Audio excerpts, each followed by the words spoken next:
শুনশান কদমতলা, নিস্তব্ধতা যেন প্রাকৃতিক দুর্যোগের পর এক ধ্বংসলীলার নাম কদমতলা বাজার। গতকাল অর্থাৎ রবিবার সন্ধ্যা রাত থেকে ধ্বংসলীলা চালায় উগ্র মুসলিম জনতা। এর রেশ কাটতে না কাটতেই সোমবার সকাল থেকে শুরু হয় হিন্দুদের পাল্টা আক্রমণ। ভাঙচুর চলে মুসলিম দোকানপাটে। আক্রমণ ও পাল্টা আক্রমণে একেবারে ধ্বংসস্তূপে পরিণত হলো কদমতলা। ঘটনার মূলে রয়েছে চাঁদার জুলুমবাজি। জানা যায়, স্থানীয় ইন্ডিয়ান ক্লাবের সদস্যরা এক মুসলিমদের আটক করে বলপূর্বক চাঁদা আদায় করতে গিয়েই ঘটে এই চরম বিপত্তি। মারধরের অভিযোগ ওঠে ইন্ডিয়ান ক্লাবের সদস্যদের বিরুদ্ধে। এরপর থেকে সমস্ত মুসলিম অংশের উত্তেজিত জনতা রবিবার দুপুরে বাজারে হালকা ভাঙচুর চালায়। পুরো দিনটি পুলিশের ব্যর্থতার কারণে কাটালেও সন্ধ্যা হতেই ফের উত্তেজিত মুসলিম জনগণ কদমতলা বাজারে দখল হয়ে এবং রাতভর ধ্বংসলীলা চালায়। ছোট বড় মিলিয়ে একটি দোকানও রক্ষা পায়নি আক্রমণকারীদের হাত থেকে।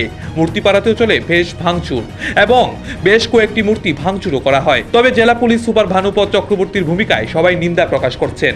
প্রশাসনের উপর আক্রমণ চালানোর পর সিআরপিএফ জওয়ানরা টিয়ার গ্যাস ছুড়ে এরপর ধীরে ধীরে পিছু হটে আক্রমণকারীরা। তারপর মহা আতঙ্কের মধ্য দিয়ে রাত কাটালেও সকাল থেকে ফের শুরু হয় দোকানপাটে আক্রমণ। কয়েকটি দোকানে ভাঙচুরের সঙ্গে সঙ্গে বিশাল পুলিশ, সিআরপিএফ এবং টিএসআর বাহিনী বাজারে দখলে নেয়। সোমবার সকাল থেকে সমস্ত বাজার একেবারে শুনশান ও ধ্বংসস্তূপে পরিণত হওয়ায় বাজারের ব্যবসায়ীরা কান্নায় ভেঙে পড়ে। পুজোর প্রাক মুহূর্তে লক্ষ লক্ষ টাকার ক্ষতির মুখে ব্যবসায়ীরা। বর্তমানে আগামী 9 অক্টোবর দুপুর 12টা পর্যন্ত 163 ধারা জারি করা হয়েছে মহকুমার আধিকারিকের পক্ষ থেকে। বর্তমানে ডিআইজি জিএস রাও, মহকুমার শাসক, জেলা শাসক দেবপ্রিয় বর্ধন সহ অন্যান্য উচ্চ আধিকারিকরা ময়দানে রয়েছেন।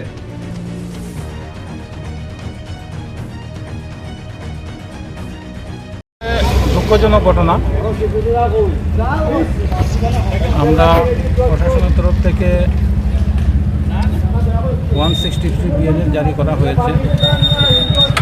আমি এলাকার যে সম্পন্ন যারা নাগরিকরা আছেন, সব ধর্মীয় সংগঠনের ওনাদের সবার কাছে রিকোয়েস্ট রাখবো, এলাকার শান্তি শৃঙ্খলা বজায় রাখুন।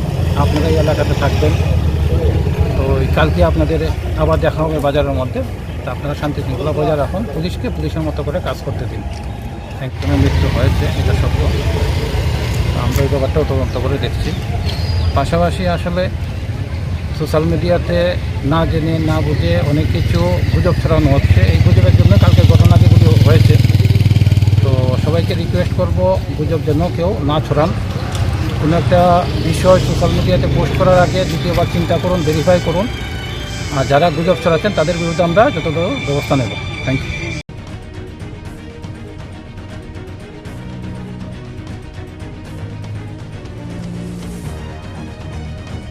নিজস্ব প্রতিনিধি রিপোর্ট, এশিয়া টাইমস।